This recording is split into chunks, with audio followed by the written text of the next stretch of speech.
There's everybody. Okay. All right. Good evening, everyone. Thank you all for being here. Tonight we're going to be discussing snowboard and ski safety helmets. As we live in the Pacific Northwest, we have the opportunity to partake in snow sports, such as skiing and snowboarding. With these sports come great risks. Lots of injuries are a possibility. With looking at this graph, you can see we have wrist, head, face, shoulder, knee, ankle, and back, with head being second. Head is the most severe, can also be very life-threatening. I know everyone here tonight is not interested in either of these sports, as they don't partake in those. But however, the discussion of the controversial safety tool known as the helmet can be applied to all of us, since we all have loved ones that do partake in such action sports. People need to be aware of the dangers involved in these activities, and also need to know the importance of a helmet and how it can assist in aiding these risk takers. If more people wore helmets when snowboarding, there would be a decline in human head trauma cases and associated to all skill levels who participate. As you can see here, I've got a brief video of a beginner snowboarder moving very slow down the mountain. Looks to be doing fairly well, but catches an edge, and at that last sentence, at that last little part, definitely hit her head really hard. After reading about the video, she did end up with a concussion. So it could happen to anybody at any time. Had she been wearing a helmet, it might have helped her out. She might have not received a concussion. She would have had an injury, but maybe not one as severe as that.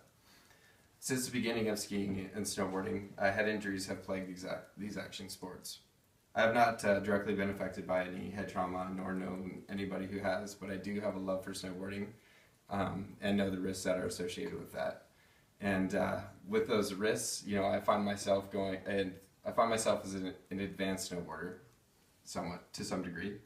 I love to go as fast as possible, but take a little risk with the possibility of injury out there. But in saying that, I do wear a helmet every time I ski or snowboard. According to the National Sporting Goods Association, 40 people have died per year on average in North America from head trauma, which, if you base that on a grander scale, that's 3.9 people per 1 million people running on the slopes. So it's a huge number. The definition of a helmet is a protective head covering that's specifically designed to withstand multiple impacts. It's fitted to provide protection, performance, and comfort. As you can see over here, we have two different examples. We have a lady's example, smaller, a little bit more flashier, looks like a woman's. And then your more basic men's helmet. Both add, comfort and protection all around. The focus on injuries related to human and head are the most damaging type of injury, and as stated before, can also lead to death. Everybody can probably remember the Sonny Bono case where he ran into a tree. People say if he would have been wearing a helmet, he might have survived that. Skeptical, and but that's just what's out there. Over the past decade, the introduction of helmets have helped lessen the severity of head trauma cases. As written by Gretchen Reynolds of the New York Times, she's seen a decline by as much as 60%. This was written back in January of 2013. But there are several reasons why people do not wear helmets. The number one being fashion. They think they're clunky and really not there to help anybody, which is crazy.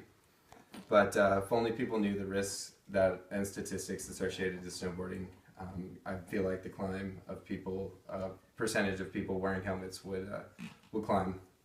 Other reasons were, they felt like they mess up their peripheral vision, and also people are naive in that they don't think they're going to fall or hit their head when they're snowboarding, as most humans do. I mean, we could walk and fall and hit our head. So, not saying you need to wear a helmet when you're walking or anything like that, but Just a thought.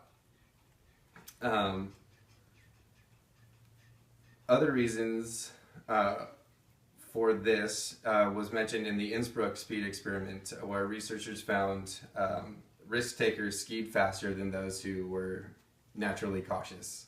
So with speed comes your higher risk of injury. No matter if they wear a helmet or not, you can get injured. I mentioned the not part because helmets aren't going to save everybody. They do give you a sense of protection, but depending on your speed or what you're doing, everybody will be affected differently. And also, in the same study, they mentioned that people wearing helmets did not increase their speed. So when people have an added sense of safety, they don't take further risk. This same point also comes up with NFL football. People say if they take away the helmets, you'd see less concussions. People wouldn't be trying to tackle each other as hard. So it's a skeptical way to look at it, but definitely it's out there. To give a look on demographics of people who actually wear helmets, we have 91% of 9-year-olds or younger wear helmets, 81% between the ages of 10 and 14, and 78% of those who are 65 or older wear helmets. Now the biggest or the lowest percentage of people range from 18 to 24.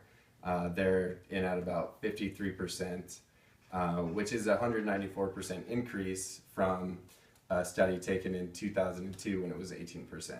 So it's climbing and getting more and more aware. In closing, helmets add a sense of safety, and some might use an excuse to justify and disregard proper safety tactics when on the mountain.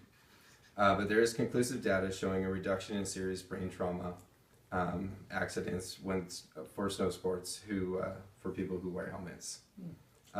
In conclusion, helmets will not keep accidents from happening. They're going to happen all the time, but helmets will decrease the amount of head injuries. Question.